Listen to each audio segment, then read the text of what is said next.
So, okay, let's go. Everyone can see the screen. You can hear me and see me. That's like perfect. So we're going to talk about social engineering for covert access engagements. It's kind of like physical pen testing, but kind with a sexy name. But I would say it's the same thing. Just covert means that you're trying to not be seen, but it's kind of difficult to not be seen when you're social engineering people. So it's kind of like a sexy topic, but yeah, that's what I'm going to talk about. Those are my socials. If anyone wants to see I have 2 podcasts on Twitch, and they're like both on YouTube as well. So 2 episodes on Twitch right now, I think, from this month, and on YouTube, all of them that I had so far. And about me, yeah, I'm going to talk about myself for a while. You have a QR code to my link tree if there's a lot of links, so maybe you just wanted to scan it and that's all you want. And so I'm offensive security specialist called Woman in Red, and that's I have stickies like that, like my logo, and behind me as well. And I'm a penetration tester and social engineer at Black Hills Information Security, where I was working in anti-SOC Red Team Operations Center because like this month I moved to the European branch, so I have different tasks right now. And I'm a host of podcasts streaming on Twitch and YouTube. So ethical hacking is an wholesomeness, where I invite like people from, like, they are mostly from United States, but like all around the world. That's actually my plan, to just like not only the States, but like everywhere, and inspire ladies of cyber, where I just try to highlight ladies that are in CEO roles, like big roles. They had to break the glass ceilings and whatnot to get there, because we all know that the industry is like highly masculine. So seeing a woman in a high position, that's for me, that's like really nice to see. That's why I'm inviting them. And like to further like advertise my ethical hacking guest and host on that podcast tomorrow. I usually stream on Fridays, but because I'm here, I cannot stream today. But I have a podcast tomorrow with Jason Street. He's like a very famous hacker that was breaking into banks, for example. So yeah, and I met him at DEF CON last year, so that's pretty cool. But to the point, I'm also a blogger. I have a blog, which is if you go on the webpage on the link tree, the blog is there, but it's pretty much Woman in Red blog or something like that, or blog Woman in Red. And I'm trying to create like a wiki for social engineering, and not for like phishing, like technical stuff, but mind games and like dark psychology kind of social engineering. And that's what I'll be talking about in this presentation, because that's my obsession, interest right now, kind of. And I'm certified as Covert Access Specialist, Physical Auditor, and Citation Specialist. I have an award for Woman in Hope 2023 from CEFSIS that I received in Paris in that year, and also was selected one of the 40 under 40 cyber security by Top Cyber News magazine. I was on the cover. That was also pretty cool. And yeah, at the end, there was on the above the sticky, there is that kind of like a green photo there. And so it all started when I realized that I'm terrified of heights. I was also terrified of public speaking, but I started the podcast for that point to not be. And I'm an international keynote speaker, so I've pushed myself on the scene, and I was terrified of like presenting, but now I'm kind of good at it. So after just practice makes perfect, right? So I was terrified of heights, and it was like, I don't know, 12 years ago, 15 maybe. And then I realized, okay, if I'm terrified of something to that degree, it kind of builds a boundary of what I can do in my life. So I didn't want any boundaries to what I can do and how much I believe in myself. So I decided to jump out of a plane, and I almost, it was so terrifying. I I want to say words that probably shouldn't be on the air, but yeah, it was pretty scary. So I'm not scared anymore, and that's how you go through a challenge in your life. You have to go through it, not like be scared of it, but just go through it. And on the other side of that fear, you will find something that is really like amazing for yourself, and you'll be proud that you did it. Okay, but like enough about me. Wanted to show off my certifications for a while. So I also recently received a challenge coin from Covert Access team as a person that on the elicitation, a practice call, there was like 50 people in that call, I think. I received the most flags and like the most points for like getting people to disclose information about themselves. And for example, the high flag was to ask them what they eat for breakfast, dinner, and lunch, and what is their favorite drink. And I achieved that with just at first I thought, okay, how can I do that? So I was like asking, oh, what is your favorite dish? Like stuff like that. Oh, I'm a foodie, so tell me about yourself. So reciprocity, right? I give something and ask for something in return. But then I realized, okay, I would just be lazy here and started eating apple. And because I'm eating like, what is your favorite food? So that was like a very, they really liked my approach to how I did that. And I had the most points. So and if you go and if you want any of those certs and you go on the page and put Dorota 10, you can get a discount as well. Because I kind of like go back to them, so they have an arrangement with me, and I'm kind of like coming back client. So before we start, a disclaimer. So nothing suspicious happening here. We're just talking about physical security, social engineering, sharing knowledge. So I just ask you to use what you will hear here in business ethical purposes or like for your educational reasons, and not use it in a malicious way. So that's like the only ask I have here. And the objective is we are trying to go into a server room and plant the flag there by using social engineering skills. But I will talk like a lot about social engineering, a bit about physical pen testing, and tips and tricks. So that's the point of the presentation. And so let's start. There is like a lot of slides in that presentation, and I will talk really fast. So I'm just asking, please log in and like listen. You can read the slides or like what is on the slides. Sometimes I will like not say everything that is on the slide, so be sure that you kind of like scan with your eyes what is there. So on this one, I will not talk about phishing, spear phishing. You all probably know all about those. But I wanted to say what is social engineering, and that's manipulating people into performing actions, divulging confidential information, or into granted access without technical exploitation, or kind of like without them knowing that you're doing something malicious to them, like trying to pull out information. So they usually are trying just to help you if you play it right. So that's social engineering.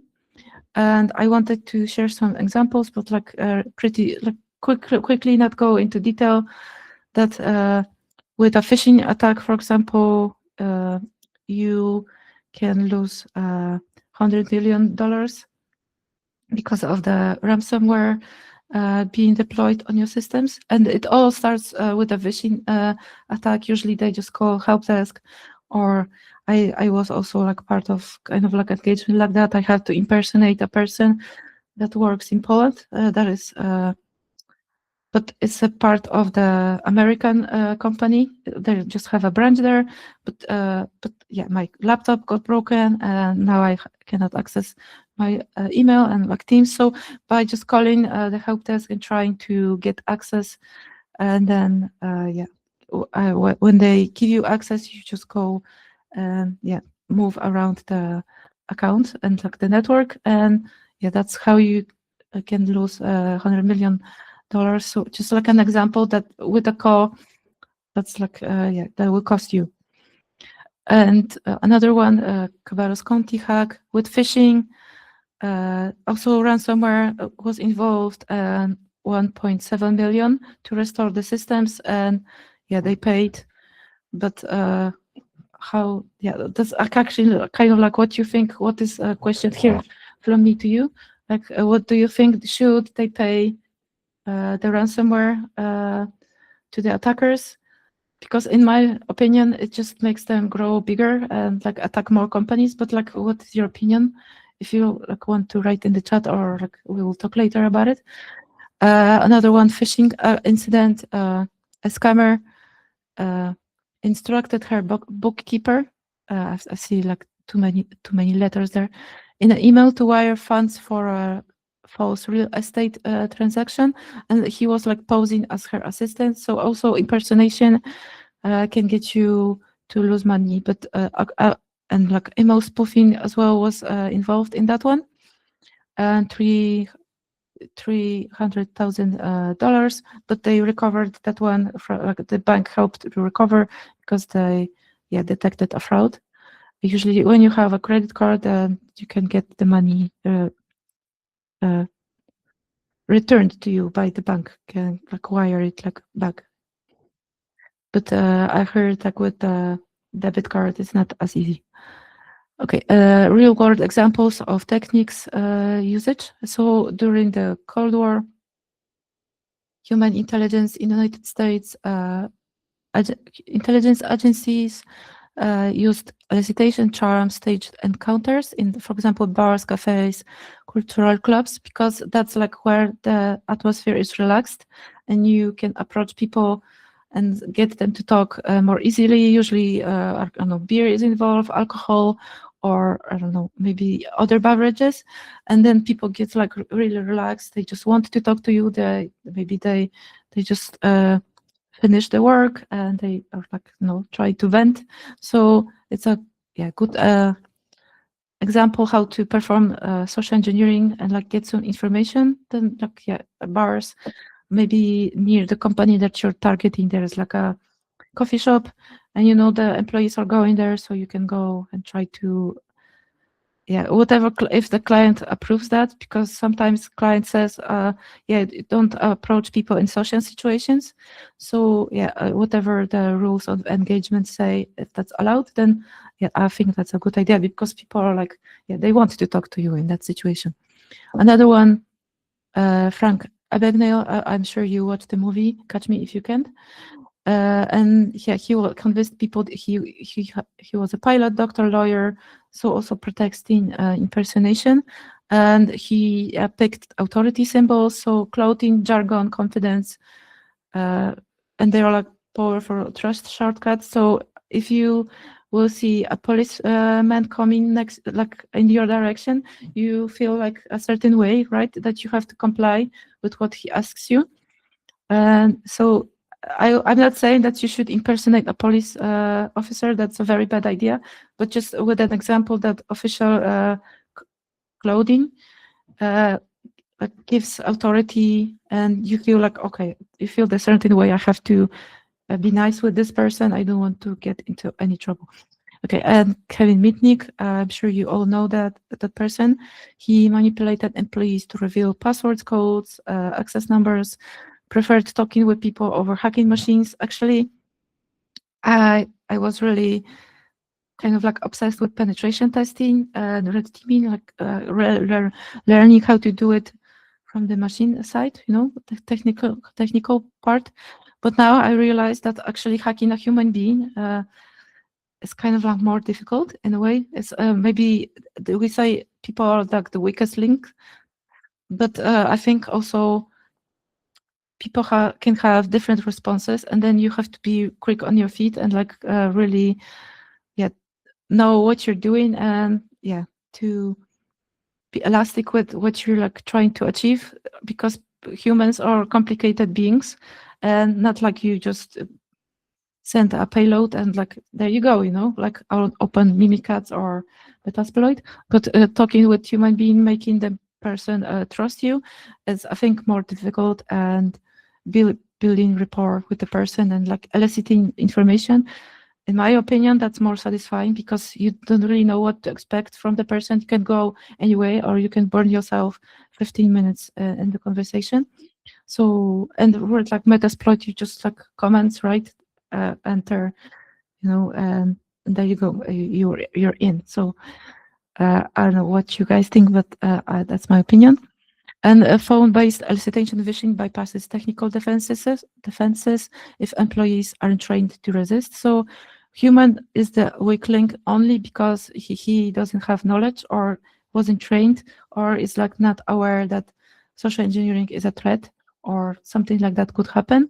So if it's not human beings are intelligent, and I wouldn't say we are the weakest link, but if we are like clueless, then yeah, for sure. Okay, what the purpose of physical pen testing is actually what that is. So physical penetration testing simulates a real-world threat scenario where a malicious actor attempts to compromise business physical barriers to gain access to infrastructure, building systems, employees, exposing weaknesses and vulnerabilities in physical controls, so locks, barriers, camera sensors, so that flaws can be quickly addressed. So yeah, at the point we like kind of like break into buildings and hack people minds to write a report, and so the company is aware, and maybe they need training or they need to change their physical controls, or maybe they have some sensors on the door, but they're useless because you can just shim the door and you're in. And so that's the point of physical pen testing. So you go in and find the holes in like the design of security on that building, and then you make the client aware or what you can make better, because the bad guys will come and they will take advantage of your flaws. So okay, let's move along. I will fly through some of the slides because I have a lot, but I hope you get some value of the presentation. So method used during physical pen testing. For example, lockpicking. If you're using lockpicking, then something went wrong, because there could be maybe not million, but a lot of different ways to enter the door. Even tailgating, or even a good example is to pretend that your hands are like busy and try to approach the door or the main gate, like holding a box of donuts in one hand and then like 6-pack of coffees in the other hand. And so you're acting like, oh, your hands are like busy. How can you get your badge from your bag? Like those kinds of like, you have to be kind of like, so have to act in a way so someone should help you. Look, you see, oh, that person is in trouble, I will help you. Or they will maybe hold the donuts for you. I don't think we know that, want that if we haven't cloned the badge, but yeah, that is also like an idea that you could approach that. So all of those can be used during physical pen testing, shoulder surfing, dumpster diving, I don't know. So I heard about situation, I think it's in Norway, when they destroy the documents in the office, and they have like special trash cans for that, but the trash cans could be easily stolen. I don't know, stolen, opened. There's like a kind of like a log, but it's not really well secure. It's not very secure. So then I heard about situation where just like people steal those trash cans, and you have like all of the sensitive information that they destroyed and are in the bins waiting for the pickup. Like they are waiting there for like few days or a week. So yeah, that's something, a vulnerability, I would say. And before we start importing documents, so let's get out of a free card. So before you enter the building, you should be aware that you have rules of engagement, signed with the client, like you have an agreement what is in the rules of an engagement, and also you have a document that states why are you in the building, that you are an auditor, you are on an engagement here, and 2 or 3 phone numbers to people that you can contact when you are in trouble. So if they call the police, or if they just want you, oh, who are you, explain yourself, right? So you have to tell them to take that document and call one of the contacts, and they should be aware that you're in the building and you're like going there. And yeah, and then they can call you and it could be explained, right? But if you're like in a lot of trouble and I think you burned, you can you can lie and say, "Oh, I'm like just like I am in the wrong building," for example. That could be one way to get out of like the situation that they caught you. Second could be, or just coming forward and like say, "Oh, this is like an audit." You can see this document and like, it explains a lot. But if they call the police, then for sure you have to show the document because you're in trouble. Hope no guns are involved. If they are, they just like hands up and tell them, "Oh, there's like a document in my back pocket. Don't pull anything like this because that's like, like."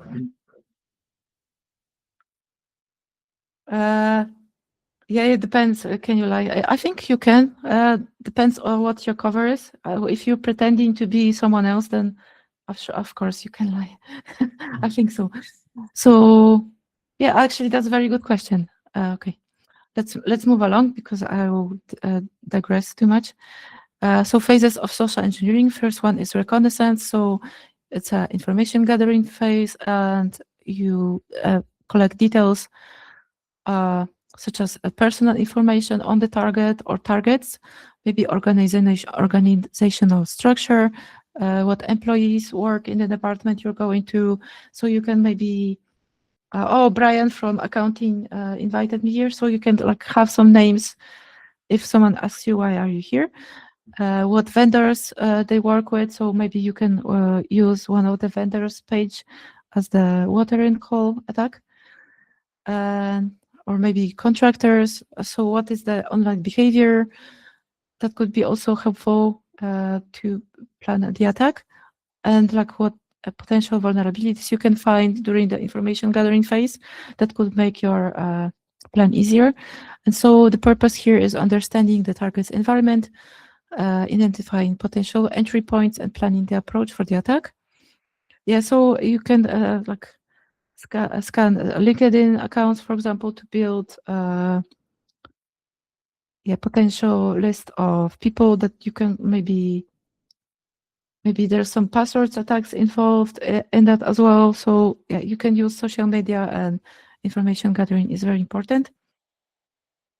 And yeah, also what you have to understand in the organization culture is their dress code, business processes, security protocols. So maybe there is like a third-party cleaning service that comes at specific times, so you can come with them, or maybe be one of their employees, like pretend you work for them, or actually hire yourself there, because cleaning stuff is pretty much invisible, and I think that's a good pretext. Employee habits, employees, yeah. Sometimes if you know that people are very polite in that company or country or city that you're trying to, for example, I know Nordic nations are like super polite, and yeah, they don't really want to like ask you what you're doing there because that might come off as rude.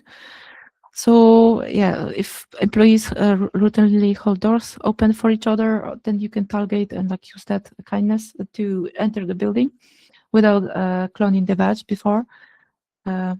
So what props are useful? So badges, uniforms, clipboards, fake work orders. You can maybe carry a laptop or to appear legitimate, but also dress code is important because you can use it to build your pretext. And if you, for example, are trying to pen test an office building or somewhere that people dress in business casual, probably coming in with like a pink mohawk, like a black hoodie and carrying a skateboard is maybe not the best approach for that.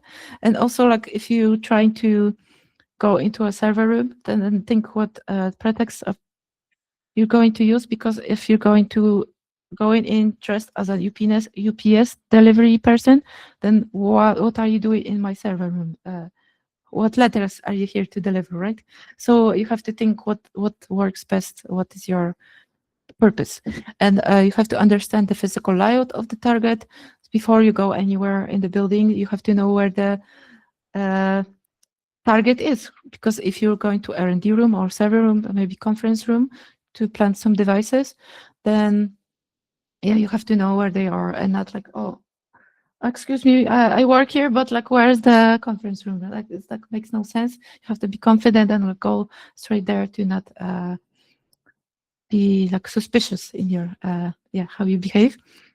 So yeah, that's crucial. Access control, what like surveillance cameras, where they are placed.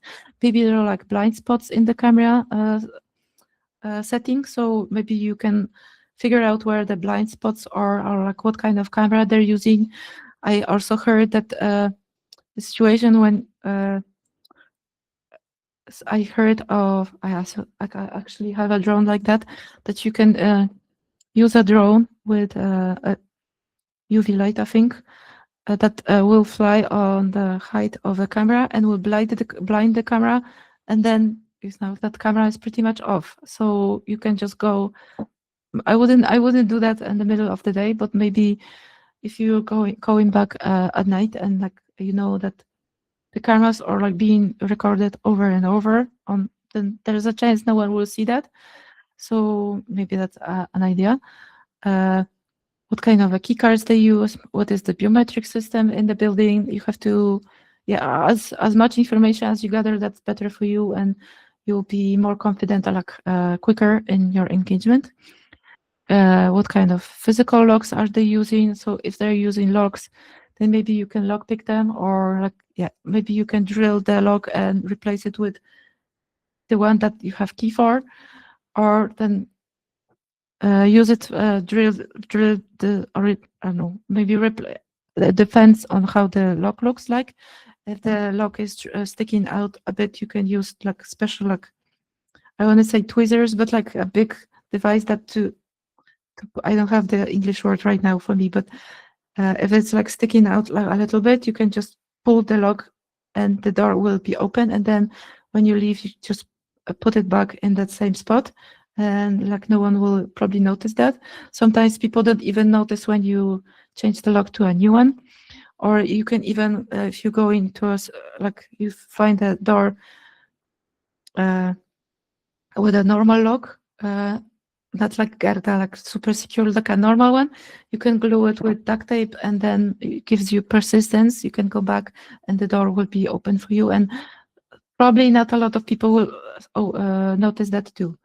So people don't really look at the lock, just like, oh, the door opens, close it, I'm thinking about my stuff, or the email to Karen I have to send, and yeah, that's the thing. Prepare a solid reason for being in the area. So yeah, maybe you're inspecting security systems or checking server racks for overheating, something like that. So just make it like so it makes sense. How to get the floor plans? I asked my friend from Console Cowboys. He did like 15 years of physical pen testing.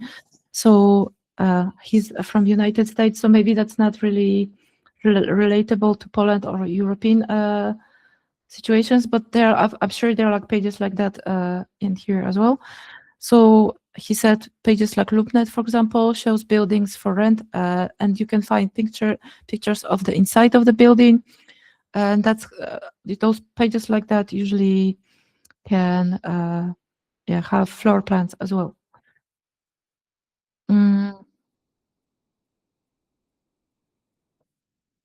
Or example, he had like a hacker mindset kind of an example there too. So if you scan a badge, there's an example that you can put a fake badge reader on the door, that there wasn't no badge door before on that door, and people were just like, someone could scan their badge because they're like thinking about something urgent they have to do. Oh, they installed a new one, okay, let's go, and they will scan it. And so if you get a badge number like 2345, so with hacker mindset you can think maybe the 2301, that would be admin badge, and so yeah, you can leverage the knowledge that you have already to gain like more access. Okay, the next one is engagement. I have to drink some water, I think. And in that phase, you establish communication with the target, and the attacker might initiate a conversation, send an email, or create a situation where the target willingly provides information. And so, purpose of that phase is building trust, rapport, sense of urgency to make the target more susceptible to manipulation in the next stage. So, building rapport is, what is a rapport actually? I found out recently that comes from a French word, and it means building. It's a mutual trust, communication, with like a friendly, harmonious relationship. So, and then when you build the rapport with the person, that person trusts you and wants to talk to you, will start to like you. So that's the first step of social engineering someone. You have to have their trust and they have to want to talk to you, kind of. So that's the point. So you have to leverage the information that you find on the OSINT, like the reconnaissance OSINT phase. And you can start, for example, with talking about the weather, but maybe you know already the interests of that person. Maybe that person has like a very niche interest. So you can start talking about that. So if that person is kind of like kind of like lonely in that interest, no one really likes that thing as much as that person, that they will love you straight away if you like mention and know something about that very niche topic. So yeah, that's how you could build rapport pretty quickly. And next one is pretexting. I kind of like mention some of things about that, but it's kind of like a pretext, like explanation why are you in the building, and your clothes are in a part of that. So it's a story, backstory, maybe falsified identity, or maybe you're trying to impersonate a real person. And so you have the right attire, props for that, and you're dressed in the right way. You're talking like that person that should be talking, right? You know their names, you know like details about that person. So if someone asks who are you, you can say, oh, I'm this person from this department, this, and you have like a story, backstory. You have to practice that before you go. So when you are like in stress, you can without hesitation explain who you are, so it doesn't sound like you're lying. So yeah, you have to prepare that well. Yeah, I think I explained enough. And next phase is exploitation, and I'm kind of like flying a bit, but yeah, I haven't mentioned a lot of slides.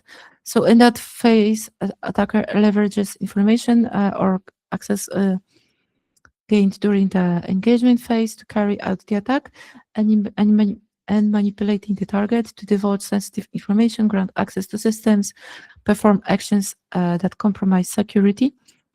And the purpose could be, for example, access to systems, data theft, or facilitating a further attack. And elicitation for me is like the most, maybe not the most important, but like the most efficient way to get what you want from the target. So that's subtly extracting information without raising suspicion. So you have to be very carefully how you talk with the person, or like craft that conversation. Like first I will ask this and this and this and this, and so it's kind of like mental puzzles with the person. So that's elicitation. And so yeah, as you can start with a mutual interest again, or like yeah, I'm working, and then you can start talking about your job. So maybe you're working like a similar project to that person, and you can ask, oh, how do you manage such a complex system? And then maybe the target will already like you and will think you're cool, and they want to be friends with you, so they might divulge something, or maybe they feel like super important in their job and in that role, and they don't really have anyone to talk about that, but you're asking them directly, so they might like you share some details to just like feel more important, and like because they like you, you like them, that kind of like relationship has to happen. And the psychological foundations of elicitation. So why does it work? Because of it plays with human natural tendencies to be helpful, to like we all want to be liked, we trust in authority, and we like we have like same information sharing norms, maybe. So reciprocity is one of like the mental reasons why does it work. So people feel compelled to return favors. So if you use reciprocity, for example, I give you this beautiful thumb drive, it looks expensive, right? But you can plug it in, and then I will get access to your systems, right? So or social proof, if others share something, I can share that too. So I will talk about that a bit later. But social proof is kind of human behavior of, if a human being is a new situation entirely, he or she looks around and tries to adjust themselves to what other people are doing, to not come as a fool or like a person, to don't act like a in an embarrassing way, right? So that's social proof. And authority flattery, maybe you like you're posing as someone in a position of authority, so you can leverage that. Or like flattery, you can show admiration to the person. Oh, you know that very niche thing, that very like maybe 3 people in the world know that. So, oh, you're amazing. You're like this and that. You're like a specialist in that, and the person might feel, oh, okay, I am. So you can use that as well. Curiosity or ego. So people really love sharing and talking about what they know. Like as I am, for example, talking about my obsession interest right now with you. So yeah, that's what happens. Curiosity, ego. The common information targets for attacks of social engineering or elicitation. So attackers often use elicitation to uncover internal procedures like IT policies, HR workflows, maybe system access levels, infrastructural details like what kind of VPN do you use, what is like how can you access that VPN, maybe what kind of a software you use there, or yeah, what kind of a cloud provider, names or roles. So org chart knowledge is important as well. So you can say, okay, he's my boss and he told me to come here.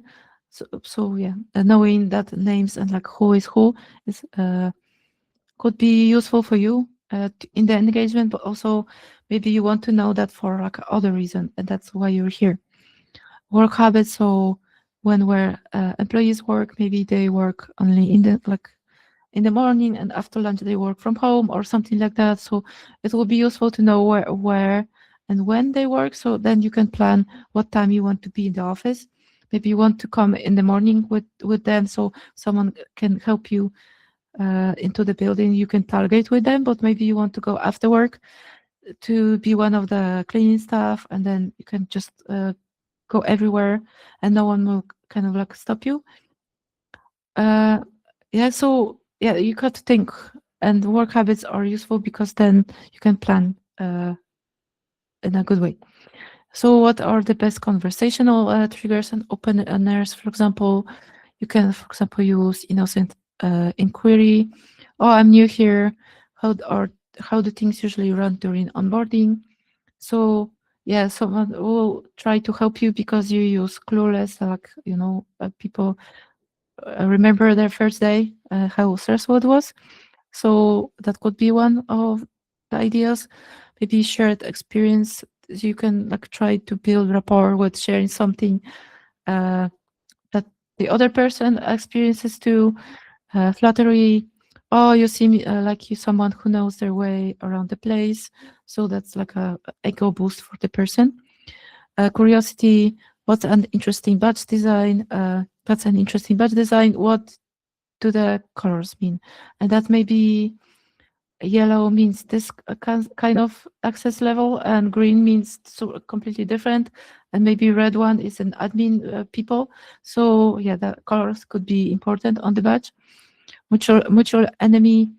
Oh, they make it so hard to do simple tasks here. So if you maybe like complain, and the person, like the person doesn't like someone like very much, then you can have like a kind of like a friend with like that dislike that they share with you. Okay, false challenges and subtle challenges and false information testing. I will try to maybe just mention what is happening here. So those are elicitation tools used to verify details, provoke corrections, and extract data without directly asking for it. So these techniques rely on human urge to correct mistakes, defend accuracy, and prove expertise, often revealing more than intended. And for example, subtle challenges are indirect ways of questioning facts to provoke correction or elaboration without sounding confrontational. So, for example, I heard DevOps still logs in without the Bastion, right? No, they use the Bastion and key pair now. Or they haven't rolled out endpoint encryption yet, have they? Oh no, we finished that in Q2. So, kind of like you're asking a question, playing like kind of maybe clueless, or you trying to ask a question and put something that is kind of like not correct in the question, so they could correct you, and you will know your answer, but you didn't ask them directly, right? So kind of like yeah, mind games. And another one is false information testing. I think that one is very good to on Stack Overflow or portals like that. So I've noticed when you ask a question, I'm sure you all noticed that as well. If you ask a question and it's kind of like urgent for you, no one will answer for like weeks. But if you ask the question and then from a different account that you created, answer the question in a totally wrong way, like ridiculous way, people will jump on the opportunity to correct you and tell you like you're stupid, and then you will get your answer quicker. So that's kind of like also mind games to get what you want quick. And so it's baiting wrong info. For example, my manager said IT doesn't even use firewalls anymore, and that is bait for details on firewall policy. Or maybe you're testing internal awareness. I think your team's in the VPN admin group now. Target confirms or denies group access. So kind of like you're sharing something. They're like both similar, but there are like subtle differences between those two uh, things. Okay, and then principle physical. I'm sorry, my English skills are shutting down slowly. Physiological principle. Why does it work? So we have the need to correct. So people instinctively correct misinformation to maintain accuracy. Also, it's like kind of like ego boost expertise. So you want to show off that you know more about the topic that the person that is asking. So then you want to share information to show your like expertise. Also empathy for the confused. So target feel compelled to help, like, oh, you poor thing, you didn't know that. Oh, you're new in the team, let me explain. So yeah, let me Google that for you. So that's why it works. It's like how human brain is designed. And also I wanted to share some warning sign, red flags, what to look for. So if someone has like that person might be like impersonating someone, or maybe is a social engineer. So maybe they have a vague job description, or there's like some kind of lack of context. Why are they here, or like why they asking this? Maybe excessive flattery. If they're like love bombing you, kind of, then why are you doing that? Like I'm suspicious straight away. Repeated questions that slightly reward the same topic.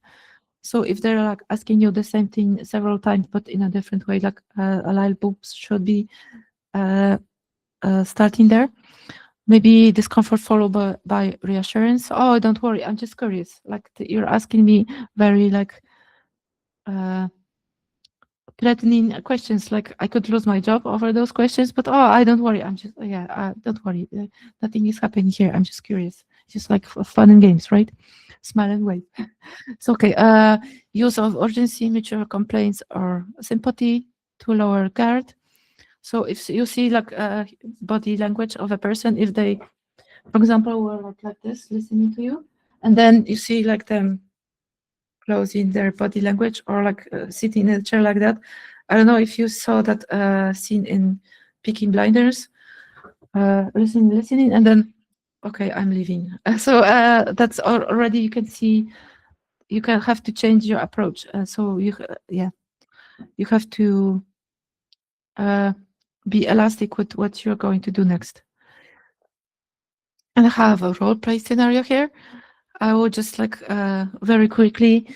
There's a new contractor that needs help, and what is happening here. I will just not read all of it. The next slide will show like what he was asking here. So yeah, I just started today. I am in trouble on day one. So he's like putting like tiny bits of like pieces of information or like techniques to get information out of the person he's talking to. And so, oh, I think I did something wrong. So the other person will feel bad for him, will want to help you. I got any connect setup document, but it keeps saying authentication failed. I assume it's the second password. Is that like a one-time code for Duo? So you are trying to play, okay, I'm just like making a mistake. I just, my first day, right? Can you help me here? But you're kind of like, with all of the, what he's asking, he can put the puzzles together to get more information, like more context on what he's going to get, and maybe he's going to go and ask those questions in the same way to like HR lady, to someone from like the training department, the marketing department, and then in a very like innocent way asking for help, for direction. You can like build a bigger like a landscape of what is like their tech stack, what access rights you should have, or maybe who is the person. Like for at the end, he says, send a ticket to access company.com and message Jane in IT. She handles contractor access. So maybe Jane in IT is a good person to fish next, right? You already have the right email address, her name. So yeah, that's very innocent, but you can build something more with that. And what techniques were used? So we are pretexting with a fake role. I just started with the vendor team, so that builds plausible reason to ask questions. Flattery, helplessness. Oh, you're a lifesaver. Appears to ego, disarm skepticism. The person wants to help you because you're new in the team. Assumptive questions. Oh, the second password, that's Duo, right? Leads target to confirm correct process. Naming internal tools or groups, or any connects, maybe VPN contract to FA, builds credibility, encourages open response, because you already know some of the information. You're asking him about the correct tools they're using, but some of the things that you're asking are not totally correct. So yeah, that could be how you like build the information gathering. Ego boosting urgency. I'm starting to feel like I'm in trouble all day one. So make the target wants to rescue them and help because you're new. Another techniques here is framing. So that's information and experiences in life that alter the way one reacts and the way you make decisions. So sometimes, I don't know, politicians do that. So they frame themselves and to look better than they really are, or to look the opponent look worse than they really are, by like in the way that they frame things and like put things into words. So for example, grocery stores use framing by, for example, instead of using 25% fat in that meat, but they say 75% lean, so they like kind of like mind gaming people that want to lose weight and they like want to be fit. So that's framing, and you can frame with ego or pride. I will not like go super into detail that, but for example, praise framing is baiting target to talk about systems. So for example, you've been here for a while, you must know all the systems better than anyone. Yeah. So yeah, also implied status challenge framing. I will not like explain, but you can like scan with your eyes what is happening here. Another one was framing through curiosity or flattery. So with expert flattery, you can extract contingency plans, for example, and so you clearly know your staff. What would you do if you got locked out during travel? So you kind of like framing things in a particular way, so the person will kind of like mind games with the person, right? So another one, leading questions now. So you're leading through sympathy and empathy. So a helpless persona, for example, I just keep messing this up. Do you mind walking me through how you normally log in securely? Playing the helpless person, I think it's a very good pretext and like a way to get information, because that's a natural like instinct of a human being to help you. So, but yeah, I will just fly through because there's like a lot of slides. Leading through assumption on presumption. So presumed familiarity invites correction or confirmation. So for example, so the standard process is still emailing credentials to the admin queue, right? So yeah, that can use yeah, that approach as well. And dialogue steering techniques, assumptive statements. For example, you guys use two-factor for everything now, right?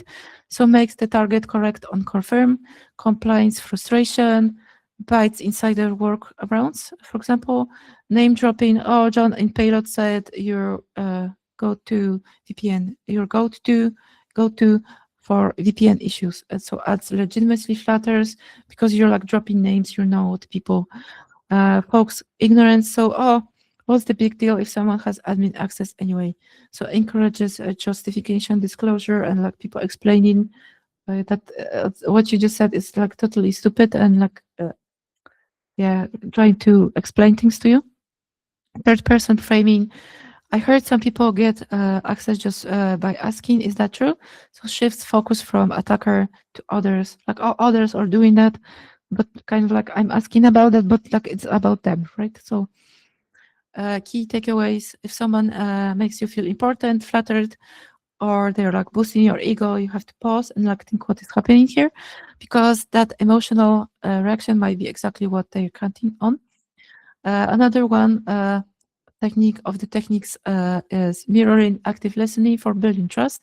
So mirroring is pretty much with your body language, with tone and tempo of how you speak, with paraphrasing, like kind of like paraphrasing, parroting what they just said, but like in different words. You mirror the person, and so they kind of feel, oh, they are just like me, because you're kind of like acting and talking in the way that they talk. So maybe they are leaning to the side, so you can lean to the other side, kind of like adjust your body language, body posture to what the person is representing with themselves. And also mirroring kind of is kind of, I would just like quickly mention that if you are trying to mirror a person and the person is like very slouched, like looks kind of like depressed, sad, you can like mirror it like the same body position, but then slowly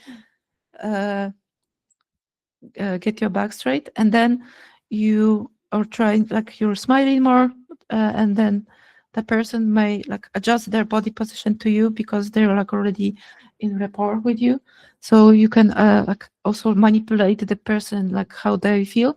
So if you have your back straight, you're smiling, and you're like having a good conversation, it's very kind of like difficult to be said in that situation, right? So you can kind of like manipulate how the people is feeling right now. So I think that's very powerful. Active listening for building trust. So you build like encouragement for the conversation. So use sentences like, oh, all right, oh, exactly, go on, oh, really, and clarification prompts. So can you walk me through that again? Validation statements. Yeah, that sounds very super frustrating, and then you're like kind of like building rapport through like something that is shared experience, right? open-ended follow-ups. What usually happens when that goes down? So why does it work? People feel heard and understood, and that builds comfort and makes them more willing to open up. Because if you're, for example, talking to someone and that person is not looking into your eyes, not like, oh, I'm listening, but like, I mean, I don't know, look at their phone or like checking their watch often, or like just look somewhere in like, I don't know, the trees behind you, or like and somewhere like in the space behind you, or like just it doesn't really like build trust, right? Because you feel like kind of like frustrated that they don't really listen to you, and you don't really want to continue with the conversation. So that if you try behaving like that, it will build negative rapport and will break the conversation. So you don't want that. Another one here. So if you combine mirroring with active listening, so then you have an effective social engineering strategy. So for first step could be mirror language. So repeat wording. Yeah, onboarding is chaos lately, and that target feels understood. Then you can show empathy. Oh, that would stress me out too. So yeah, emotional bond is built there, and ask light prompt.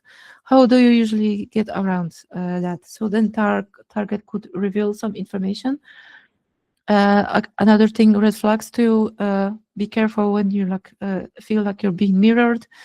So repetition of your own phasing in conversation, usually good emphasizing early on, excessively encouraging someone to keep talking, like you feel like they're like pulling the words out of you. Subtle parroting of tone, posture, and rhythm. That already I mentioned that you can change your body posture. And if someone feels too easy to talk to, that might be exactly the point. So they want to talk you to talk more, right? So that comfort, that situation, the way you feel right now could be manufactured by them. So be careful what you volunteer to share.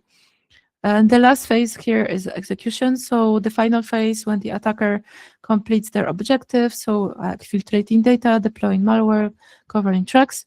And the purpose here is finalizing the attack, achieving the intended damage, theft, disruption without detection. And yeah, you can also want to erase the logs after that phase to avoid detection and maintain access.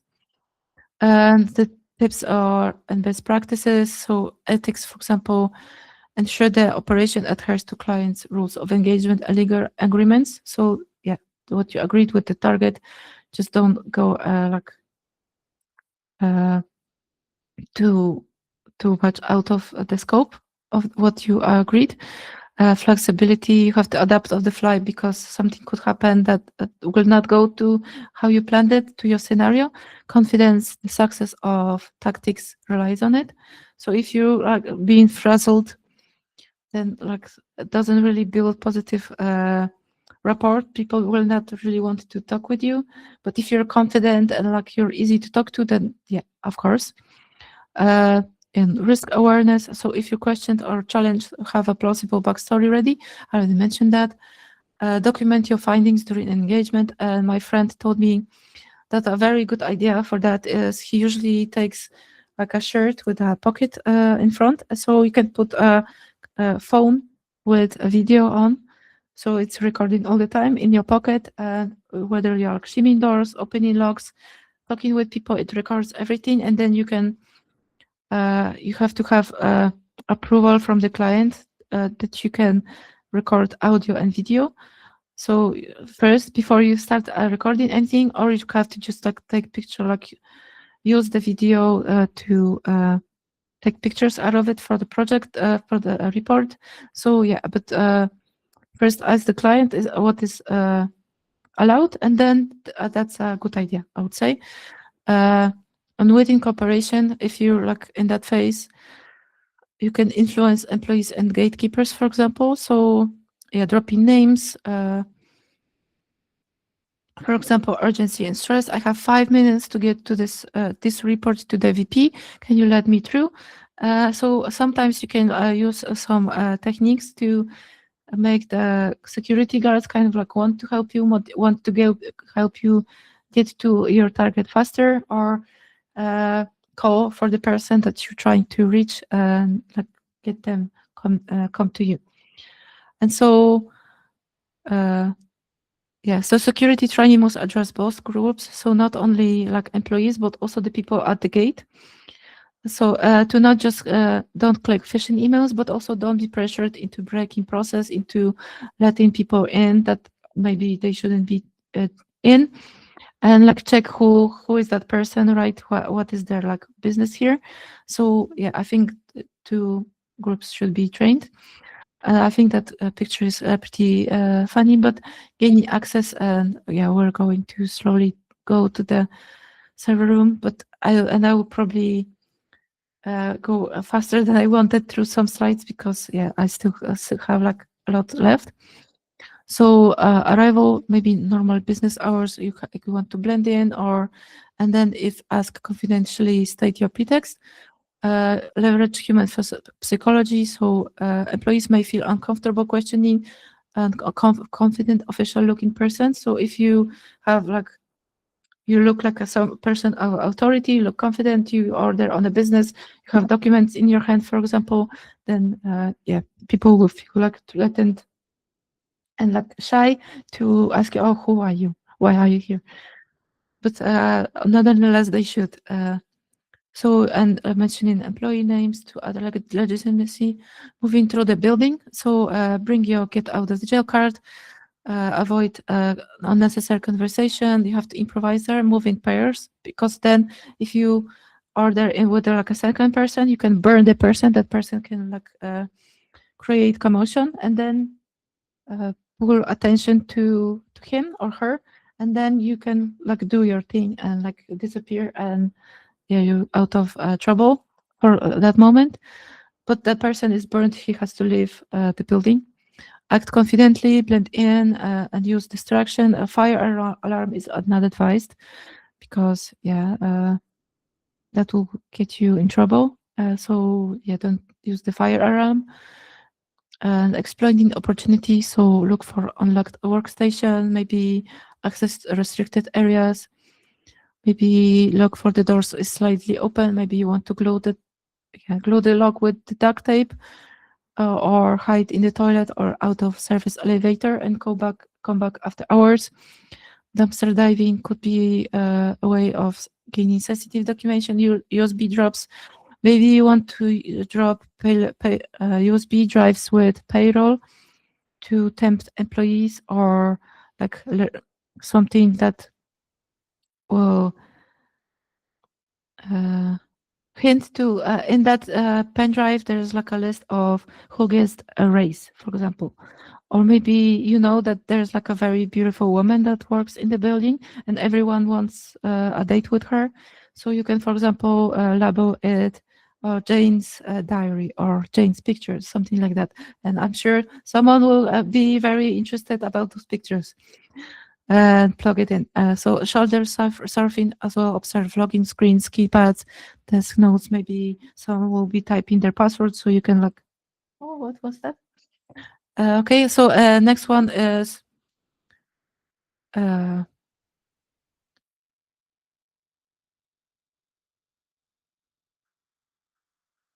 uh, I don't remember that one, but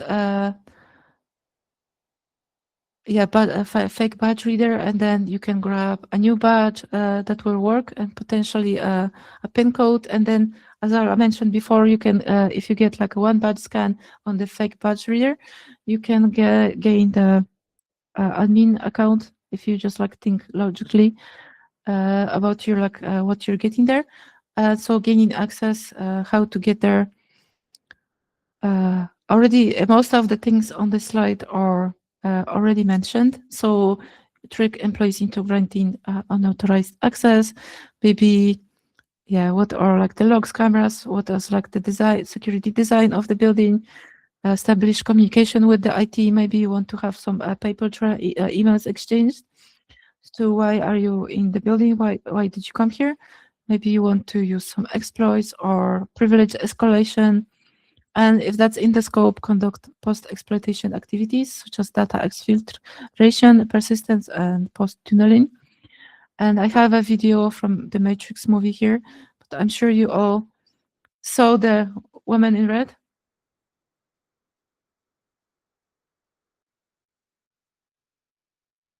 So was Neo listening or looking at the woman in the red dress in that scene, right? So I have an example for you. Imagine that you're in a bank lobby and everyone is dressed business casual as on the picture, but then a woman in a beautiful red dress comes in. She's totally out of her environment, doesn't really, no one else is wearing a red dress or a red color at all, and then so everyone is looking at her. She has the attention of the people, and then she jumps documents in the middle of the lobby and starts chaotically picking them up. So she's already a distraction, and then maybe you are already waiting at the gate, and you can jump that turnstile because all the eyes are on her. So that's the reason why you could use the second person to come with you on engagement. Coming in solo is possible, but maybe it's easier to bring 2 or 3 person with you. So then you work as a team and you move through the building a bit faster. Okay. Leveraging inside the conversation engineering, what could be used here? Also, most of the things are already mentioned, but maybe you want to ask someone to hold the door for you or help you walk past the checkpoint, because it's less about hacking doors and more about hacking people who use them. So it could be things that you could use. And I wanted to give an example of Darknet Diaries episode where that's episode 40, no parking, when they wanted to get into the server room and they noticed that the ceiling is not protected by anything. So they just used the broom, opened the ceiling and went through the ceiling to the server room, and that's how they gained access. So yeah, be careful, like if you have like a very secure room that you want to protect, protect it from all kinds of situations. They probably were in a building that were renting the space, so couldn't do anything about the ceiling, but that was a vulnerability of that situation. So then, yeah, as I said, that the place should be very secure. So be mindful and put extra caution there. And so another situation could be that, for example, you have a badge reader on the door. So, but sometimes there situation, if you just notice what the lock is built like, what kind of a door there is, then maybe you can just shim the door and without scanning any badges, without cloning any badges, without trying to find out the pin code, what that is. You can just shim the door and yeah, that's your entrance, and then lock the door with the duct tape, and yeah, you can come in and yeah, you have persistence there. So okay, another one already mentioned, mirroring. So tactical use of elicitation techniques. So mirroring and active listening build trust and comfort to increase disclosure. So with the body language, false information testing. So you can see slight incorrect statements to trigger useful corrections. Framing leading question, ask in a way that encourages the target to clarify and correct. Pretext instructed challenges, play a believable role to elicit help without suspicion. An example here. So maybe you want to talk with casual talk with IT support, maybe then HR rep, maybe they're being a developer, and ask different things, and then you can get an access path, yeah, and map it without raising alarms. Inside the server room, just you have to probably, depends what you have, what kind of arrangement with the client, but usually just plant the flag. Maybe that's a USB drive document, maybe a sticky note, or sometimes it could be just checking a selfie in the server room, holding a device that you are ready to plug in there, and that's enough for the report. You already have enough proof that you went there and you were ready to make some damage. So, and you have to document the process and the success. So take photos and notes to provide evidence to the client. And might be that the client asks for more, so you have to conduct post-exploitation activities, such as data exfiltration, persistent post-tunneling, but that depends on the client. And on that slide, actually, how to secure your server room and like what kind of key card, biometric locks, auto closing, all of those. But what I really want to talk about this slide is cleaning stuff, because I wouldn't say like in every company, in every building, that's the case, but I would say cleaning stuff is invisible. And sometimes they are not really, don't have security training. They don't have security awareness. They are supervised access during off hours. They can enter most of the rooms. Sometimes even the server, I wouldn't say that's like that happens a lot, but sometimes it could happen if the organization doesn't really have high security awareness. And sometimes it can be a situation like on this picture that they can leave their key cards and you can clone them or steal them. And so, or even post as a security, as a cleaning staff, as I mentioned before, as your pretext.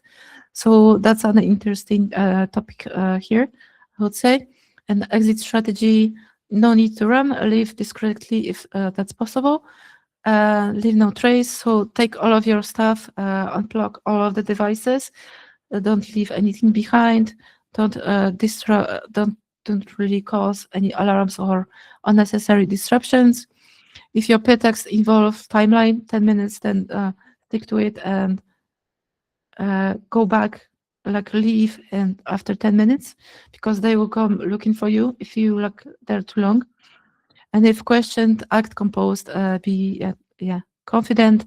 Oh, I must be in the wrong department. You can lie, for example, or create some kind of like a fake story, and then use leave casually because I was okay. Clean up and post engagement reporting. So take all of your stuff. No devices should be left installed on the client side, and that's important. The report has to contain the tactics used, vulnerabilities identified, and recommendation for improving the physical security, social engineering awareness. Maybe they need some training and access control measures. And what could be defensive measures and awareness tactics here? Maybe access information compartmentalization, so prevents full attack paths from being pieced together. Contextual verification, don't assume the person is legitimate just because they look and sound right. Red team inspired training, so teach employees how real elicitation plays out, how not just obvious phishing emails or like situations. No over explaining, so even innocent question can be data mined and train users to redirect, not explain. Recognize elicitation. So if someone is very curious, or maybe a flattery already said that, leading assumptive questions, request you to bypass normal processes or to break some kind of a code that you cannot disclose, inconsistent, vague pretext. So that's a red flag, I would say. And active defense, how to respond without raising suspicion. Because sometimes employees don't want to seem rude, but you can deflect, you can answer with a question, or why do you ask? Generalize, so give broad, non-sensitive answers. Exit gracefully. Oh, I'm sorry, I have to go talk with that person right now. Or report quietly. So if say what you just encountered to your manager, for example, or someone responsible for that kind of awareness in the team. Using elicitation to test security resilience. Organizations should simulate elicitation attacks to test resilience. So then they could measure how employees react under pressure or flattery, for example, and where the processes break down. For example, targeting, maybe helpless password resets. And so the lessons could be testing human factors is as important as testing firewalls. And ethical considerations, legal boundaries, for example, GDPR in Europe. corporate policy, HR regulations, professional codes of conduct could be an example. In conclusion here, a lot of text again, but I'll go through it quickly. Digital and physical elicitation will increasingly intertwine. In my opinion, attackers may use AI chatbots, clone voices, deepfake videos to enhance credibility in elicitation, and also social engineering attacks. Remote work, social media, and IoT devices give attackers more channels to exploit casual conversation and informational leaks. And underground markets might provide elicitation as a service, so scripts, playbooks, AI-driven pretexts, and for less skilled attackers. And organizations will need defensive evolution, so continuous training, not just okay, I did a pen test this year, I'm secure, but like continuous training and testing as well. Smarter red teaming, so simulating future style elicitation, integration of behavioral analytics to spot suspicion interaction.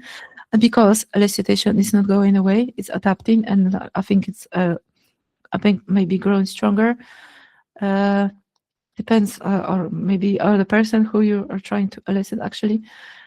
But I think stronger because we have other like clone voices, deepfake videos, some things that we are not really trained to recognize that this is happening, right? So sometimes we don't really, it's so advanced now that sometimes we don't really see if that's AI generated video right now. Okay, and security and resilience depends on awareness, cultures, and practice.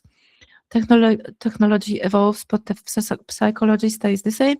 The attacker toolkit is trust, authority, curiosity, and urgency.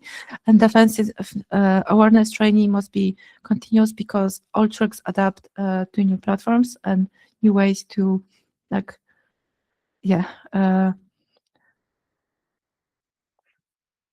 use them. Yeah, that's the word I was trying to use. So thank you for listening. Empower others by the things that you learned here, or when you will know that the video is shared, you can share with your friends. And that's it. Thank you.